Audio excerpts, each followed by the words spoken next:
नमस्कार, मैं हूं निर्मल कुमार आनंद। मनोविज्ञान के पार्ट 2 में एक बार पुनः स्वागत है आपका। पिछले वीडियो में मैंने आपको बताया था कि मनोविज्ञान की केवल एक परिभाषा आपके कम से कम 5 से 6 प्रश्नों का उत्तर दे सकती है। हमने बताया कि वुडवर्थ की जो परिभाषा थी कि सबसे पहले मनोविज्ञान ने अपनी आत्मा का त्याग किया, पुनः अपने मन मस्तिष्क का त्याग किया, फिर चेतना का त्याग किया और उसके बाद आज व्यवहार की बात करता है। तो मित्रों, हमने आपको बताया था कि ये जो परिभाषा है, इस परिभाषा पे आप 4 से 5 प्रश्नों को गेन कर सकते हैं। उम्मीद है कि आपने हमारी वीडियो को देखा होगा। हमारे जितनी भी वीडियो बनी हैं उनको देखने के लिए मेरे चैनल आनंद स्टडी पॉइंट को सब्सक्राइब करें, लाइक करें और शेयर करें, ताकि मेरे जितनी भी वीडियो हो आप तक पहुंच जाएं। बेल आइकन को दबाना भी ना भूलें ताकि नोटिफिकेशन आपको मिलती रहे। तो मित्रों, आज के वीडियो में मैंने बताया था कि मैं आपको बताऊंगा कि मनोविज्ञान के जनक कौन है, या शिक्षा मनोविज्ञान के लेखक कौन है, या प्रकारवाद के लेखक कौन है, या प्रकारवाद के जनक कौन है। इस प्रकार के प्रश्नों को और साथ ही साथ मनोविज्ञान का क्षेत्र, बालक की आवश्यकता और शिक्षक की आवश्यकता, ये तमाम प्रश्नों को लेकर के मैं इस वीडियो से आपके सामने रूबरू हूँ। तो शुरू करते हैं मनोविज्ञान के क्षेत्र को। तो मनोविज्ञान का जो क्षेत्र है, तो क्षेत्र का मतलब होता है कि व्यक्ति की पकड़ या विषय की पकड़ जहाँ तक होती है, जहाँ तक उसमें वो परिवर्तन कर सकता है, जहाँ तक उसमें कुछ ना कुछ इंक्लूड कर सकता है, वह उसका क्षेत्र होता है। उसी प्रकार से मनोविज्ञान का भी अपना क्षेत्र है, जिन क्षेत्रों में वो कार्य करता है, परिवर्तन करता है और सही तरीके से बालकों के प्रति समर्पण दिखाता है, बालकों को आगे बढ़ाने का कार्य करता है। उन्हीं पे में से कुछ बिंदुओं को लेकर के मैं आपके सामने हूं। ये मनोविज्ञान का क्षेत्र है। ये तमाम पॉइंट हैं जिनमें एक एक को मैं डिफाइन करूंगा। तो मनोविज्ञान के क्षेत्र में पहला आपका है व्यक्तित्व। व्यक्तित्व आप जानते ही होंगे, अंग्रेजी में इसको पर्सनालिटी कहते हैं, जो पर्सोना नामक शब्द से बना हुआ है, जिसका अर्थ होता है मुखौटा। मतलब कि हर एक व्यक्ति अपने चेहरे पे एक ऐसा नकाब लगा के रखता है जो दिखता कुछ और है और होता कुछ और है। तमाम मनोवैज्ञानिकों ने व्यक्तित्व की परिभाषाएं, व्यक्तित्व का प्रकार अपने अपने तरीके से दिया, लेकिन आपने देखा कि व्यक्तित्व मुख्य रूप से 3 प्रकार से मानते हैं। पहला, शरीर रचना के आधार पर, दूसरा सामाजिकता के आधार पर, और तीसरा मनोवैज्ञानिक आधार पर। यह 3 प्रकार पे हम व्यक्तित्व का मूल्यांकन करते हैं, या 3 प्रकार का व्यक्तित्व बताया जाता है। तो शरीर रचना के आधार पर देने वाले क्रेस्मर हैं, सामाजिकता को देने वाले स्प्रेंगर हैं, और मनोवैज्ञानिक आधार देने वाले यूंग हैं। तो आपने देखा कि जो शरीर रचना में बताया गया, जो क्रेमचर ने बताया कि जो शरीर के अनुसार व्यक्तित्व हमारा होता है, 3 प्रकार का होता है। एक खिलाड़ी, एक नाटा और एक आपका कृषकाय। नाटा, जिसको पिकनिक स्पॉट भी कहते हैं, गोल मटोल चेहरा, 4 फुट पे नीचे की काया, हाँफने हाँपाने के लिए मशहूर होता है। वहीं आपने देखा कि जो लंबे होते हैं, जो जिनको खिलाड़ी कहा गया, खिलाड़ी व्यक्तित्व कहा गया, समायोजन करने में प्रवीण होते हैं, समायोजन कर लेते हैं जल्दी ही, गुस्सा उनको बहुत कम आता है। लेकिन वही कृषकाय जो होते हैं, कमजोर होते हैं, उनके नाक पे गुस्सा होता है, जो मरने और मारने पे उतारू होते हैं, दूसरों की निंदा करते हैं। वहीं आपने देखा कि स्प्रेंगर ने सामाजिकता के आधार पर 6 प्रकार का व्यक्तित्व बताया। कहा कि 6 प्रकार के व्यक्तित्व वाले लोग होते हैं, जैसे धार्मिक होते हैं, राजनैतिक होते हैं, आर्थिक होते हैं, कलात्मक होते हैं। इस प्रकार के 6 प्रकार इन्होंने बताया। इसकी चर्चा मैं व्यक्तित्व वाले पार्ट में करूंगा। फिर यूंग ने बताया मनोवैज्ञानिक आधार पर 3 प्रकार का व्यक्तित्व। अंतर्मुखी, जो बिल्कुल न बोले, मन की बात मन में ही रख ले। बहिर्मुखी, जो कुछ भी ना अपने मन में रखें, सारी बात आप तक उड़ेल दें। और उभयमुखी, जो समय आने के साथ परिवर्तित हो जाए। तो इस प्रकार मनोविज्ञान हमारे व्यक्तित्व का अध्ययन करता है, व्यक्तित्व के बारे में जानकारी प्राप्त करता है और देता है, व्यक्तित्व में परिवर्तन करता है दूसरा है पाठ्यक्रम का निर्माण। पाठ्यक्रम का निर्माण, मनोविज्ञान पाठ्यक्रम का निर्माण बालकों के अनुसार करता है ताकि बालक आसानी से शिक्षा को ग्रहण कर सकें, पाठ्यक्रम नीरस न हो, पाठ्यक्रम उनके अनुकूल हो। ये तमाम चीज़ें मनोविज्ञान के द्वारा ही होती हैं। मनोविज्ञान पाठ्यक्रम पे पूरा पूरा अधिकार रखता है और पाठ्यक्रम को बालकों के पढ़ने योग्य, उनके समझने योग्य बनाने का कार्य करता है। अगला है मनोवैज्ञानिक प्रयोग। मनोवैज्ञानिक प्रयोग, प्रयोगों के द्वारा ही यह सिद्ध किया जाता है कि अमुक व्यक्ति का व्यक्तित्व कैसा है, अमुक व्यक्ति का मानसिक स्वास्थ्य कैसा है। ये तमाम प्रकार की जानकारियां हमको मनोवैज्ञानिक प्रयोगों के द्वारा ही मिलती हैं। जैसे रोसा का इंक ब्लॉक टेस्ट हुआ, पोरेटियस भूल भुलैया हुआ, या साइमन बीने स्केल हुआ। ये तमाम प्रकार के मनोवैज्ञानिक प्रयोग आपके मनोविज्ञान से रिलेटेड हैं, जो व्यक्ति के व्यक्तित्व का मापन करते हैं, बुद्धि का मापन करते हैं, और इसके आधार पर व्यक्ति के व्यक्तित्व का निर्धारण किया जाता है, उसके बुद्धि का निर्धारण किया जाता है। अगला आपका है अध्ययन विधियां। मनोविज्ञान उन अध्ययन विधियों का सृजन करता है, उन अध्ययन विधियों को बताना चाहता है जिसके द्वारा बालकों को सरलता पूर्वक किसी भी चीज़ को समझाया जा सके, उनको बताया जा सके, उनकी शिक्षण विधियां सरल और सुगम हों, जिससे कि वह किसी भी विषय वस्तु का अधिगम कर सकें। जैसे फ्रोवेल विधि, जैसे आपकी किंडरगार्टन, या वाद विवाद विधि, प्रोजेक्ट विधि, प्रश्नोत्तर विधि, प्रश्नावली विधि। ये तमाम प्रकार की विधियां जो होती हैं इस मनोविज्ञान के अंतर्गत ही आती हैं, और इन विधियों का प्रयोग करके बालक को आसानी से समझाया और सिखाया जा सकता है। अध्ययन विधियों की चर्चा हम करेंगे शिक्षण सूत्र और अध्ययन विधियों में अगले पार्ट में। इसके बाद है मानव विकास। मानव विकास हमने पिछली कक्षा में आपको बताया था, पिछले वीडियो में आपको हमने बताया था कि मानव विकास मनोविज्ञान का, बाल विकास का एक महत्वपूर्ण पार्ट है। मनोविज्ञान इसको अपने आगोश में रखता है, मनोविज्ञान का क्षेत्र के अंतर्गत ये आता है। हमने बताया कि मनोविज्ञान के जो बाल विकास वाले पार्ट में है, तो मानव विकास में 5 प्रकार के विकास को देखा जाता है। पहला है शैशवावस्था में विकास, दूसरा है आपका बाल्यावस्था में विकास, तीसरा है आपका किशोरावस्था में विकास, चौथा है प्रौढ़ावस्था में विकास, और पांचवा है वृद्धावस्था में विकास। लेकिन मुख्य रूप से बाल विकास के अंतर्गत 3 विकासों को हम पढ़ते हैं। कौन कौन? तो शैशवावस्था, बाल्यावस्था और किशोरावस्था। और इन 3 जो विकास के चरण हैं, इनमें 5 प्रकार का विकास हम देखते हैं। शारीरिक विकास, दूसरा मानसिक विकास, तीसरा संवेगात्मक विकास, चौथा सामाजिक विकास, और पांचवा आपका चारित्रिक विकास।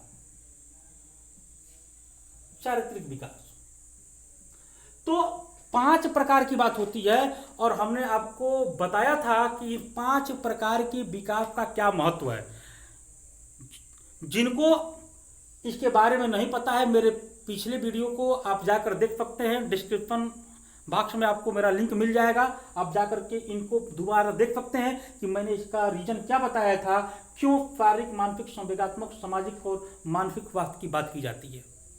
मित्रों, बाल विकास में जो ये मानव विकास का जो क्रम है, मानव विकास में जो शैशवावस्था पे, चाहे किशोरावस्था पे, चाहे बाल्यावस्था में जो ये क्रम दिया गया है, शारीरिक विकास का, मानसिक विकास का, संवेगात्मक विकास का, या सामाजिक विकास का, या चारित्रिक विकास का, तो इसके पीछे रीजन ये है कि शैशवावस्था, बाल्यावस्था और किशोरावस्था में बालक को इतना परिपूर्ण कर दिया जाए ताकि आने वाला भविष्य उसका सुखमय हो।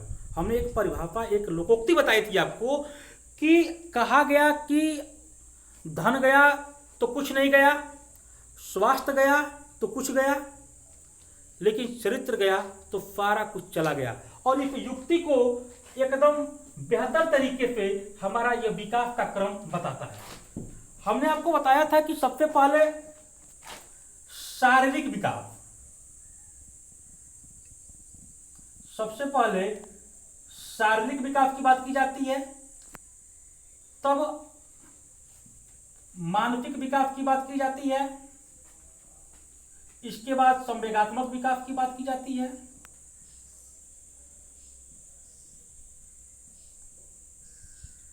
तब सामाजिक विकास की बात की जाती है, और अंत में चारित्रिक विकास की बात की जाती है।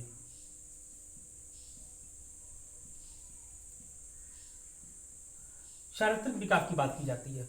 तो हमने बताया आपको कि धन गया तो कुछ गया, स्वास्थ्य गया तो कुछ और गया, लेकिन अगर चरित्र गया तो सब कुछ चला गया। इस युक्ति को हमारा मनोविज्ञान, हमारा बाल विकास का यह क्रम बहुत बेहतर तरीके से समझाता है। सबसे पहले शारीरिक विकास, मतलब कि शरीर का अगर विकास होता है तो स्वस्थ शरीर में स्वस्थ मस्तिष्क का निवास होता है। अरस्तु ने भी कहा कि अगर हमारा शरीर स्वस्थ है, मजबूत है, तो हमारा मानसिक शक्ति भी क्या होगी, मजबूत होगी, मानसिकता बीमारी अच्छी होगी। और जब हमारी मानसिकता अच्छी होगी, मानसिक शक्ति अच्छी होगी, तो हमारा संवेगों पे नियंत्रण रहेगा और हम किसी के सामने किसी प्रकार का उलझुल हरकत नहीं करेंगे, कुछ फालतू नहीं कहेंगे। और जब संवेग हमारे नियंत्रण में होंगे तो समाज में रुतबा अपने आप बढ़ जाएगा, समाज में लोग आपकी प्रशंसा करना चालू कर देंगे। और जब समाज में प्रशंसा चालू हो जाएगी आपकी, तो चरित्र का निखार अपने आप प्रकटीकरण में आ जाएगा। लोग कहेंगे बहुत अच्छे हैं। तो आपने देखा कि बाल विकास ने कहा कि सबसे पहले शरीर को मजबूत करिए। अगर शरीर मजबूत है तो मस्तिष्क आपका मजबूत होगा, मस्तिष्क मजबूत होगा तो संवेग आपके नियंत्रण में रहेंगे, और जब संवेग नियंत्रण में रहेंगे तो आपका सामाजिक उत्थान होगा, और जब सामाजिक उत्थान होगा तो आपका चरित्र वैसे ही निखर के आ जाएगा। लेकिन लोकोक्ति ये भी है समाज में कि अगर चरित्र गया तो सब कुछ खत्म। इस बात को भी पूरी तरह से सत्यापित करता है हमारा यह बाल विकास का, यह विकास का क्रम। मान लीजिए कि सबसे पहले अगर हमारे चरित्र के ऊपर उंगली उठ गई, चरित्र हमारा अगर फंदे के घेरे में आ गया, चरित्र पे उंगली उठा दी गई, तो सबसे पहले क्या होगा, समाज में तरह तरह की भ्रांतियां फैल जाएंगी, समाज में तरह तरह की बातें होने लगेंगी, सामाजिकता आपकी खत्म हो गई। मतलब चरित्र गया तो सामाजिकता आपकी क्या हो गई, समाप्त हो गई। और जब सामाजिकता समाप्त हो गई तो आप अपने संवेगों पर नियंत्रण नहीं रख पाएंगे, आपका संवेग आपके नियंत्रण में नहीं रहेगा। और जब संवेग आपके नियंत्रण में नहीं रहेगा तो आप उलझुल हरकत करेंगे, किसी को गाली देंगे, किसी को अपशब्द कहेंगे। और जब आपका संवेग नियंत्रण में नहीं रहेगा तो आपकी मानसिक शक्ति जो है वो आपके अधीन नहीं रह पाएगी, आप मानसिक रूप से विक्षिप्त हो जाएंगे। और जब विक्षिप्त हो जाएंगे तो आप अपना नुकसान कर लेंगे, या तो आत्महत्या कर लेंगे, या तो अपने शरीर को नुकसान पहुंचा लेंगे, मतलब कि पूरी तरह से अपने को नष्ट भ्रष्ट कर लेंगे। तो बाल विकास का ये क्रम ये भी बताता है कि शरीर स्वस्थ, मन स्वस्थ, मस्तिष्क स्वस्थ, तो सामाजिकता, संवेग हमारे नियंत्रण में, सामाजिकता हमारे वश में, चरित्र हमारा उत्थान पर। लेकिन चरित्र गया तो सामाजिकता खत्म, सामाजिकता खत्म तो संवेग हमारे नियंत्रण से बाहर, और संवेग जब नियंत्रण से बाहर तो मानसिक संतुलन हमारा खराब हुआ, और मानसिक संतुलन जब खराब हुआ तो हमारा यह शरीर हमारे किसी कार्य में नहीं रह जाएगा, किसी बस में नहीं रह जाएगा। इसके बाद आपका है व्यक्तिगत विभिन्नता। तो व्यक्तिगत विभिन्नता का मतलब होता है कि आप देखे होंगे कि हर एक व्यक्ति रंग, रूप, बनावट, विचार, व्यवहार, कार्य करने की क्षमता सबसे क्या होता है, अलग होता है। हर एक व्यक्ति दूसरे व्यक्ति से डिफरेंट होता है, और इसका भी अध्ययन हम मनोविज्ञान के अंतर्गत करते हैं व्यक्तिगत विभिन्नता के द्वारा। मतलब हर व्यक्ति गुण, कार्य, सामर्थ्य, रंग, रूप, बनावट, इन तमाम प्रकारों से क्या होता है कि एक दूसरे से भिन्न होता है, जो उसके कार्य करने की क्षमता को भी प्रभावित करती है। और इसका अध्ययन भी मनोविज्ञान के अंतर्गत ही किया जाता है, मनोविज्ञान के क्षेत्र के अंतर्गत ही किया जाता है। अंत में आपका है मापन और मूल्यांकन। मापन और मूल्यांकन, मापन और मूल्यांकन का मतलब होता है कि आप के व्यक्तित्व में कितना परिवर्तन आया, आपके विकास में कितना परिवर्तन आया, आपके मानसिक शक्तियों में कितना परिवर्तन आया, आपने मानसिक शक्तियों का जो परीक्षण किया उसमें क्या आपको मिला, आपकी आईक्यू लेवल क्या है। इन तमाम चीज़ों की जानकारी हमको मापन और मूल्यांकन के द्वारा ही प्राप्त होती है, बिना मापन और मूल्यांकन का यह संभव नहीं है। तो मापन और मूल्यांकन के द्वारा ही हम ये पता कर पाते हैं कि हमारे व्यक्तित्व में क्या परिवर्तन हुआ, हमारी मानसिक शक्तियों में क्या परिवर्तन हुआ, हमारी बुद्धि लब्धि में क्या परिवर्तन हुआ, या हमारे विकास में क्या परिवर्तन हुआ। इन तमाम प्रकार की जानकारियां हमको मापन और मूल्यांकन के द्वारा ही प्राप्त हो पाती हैं।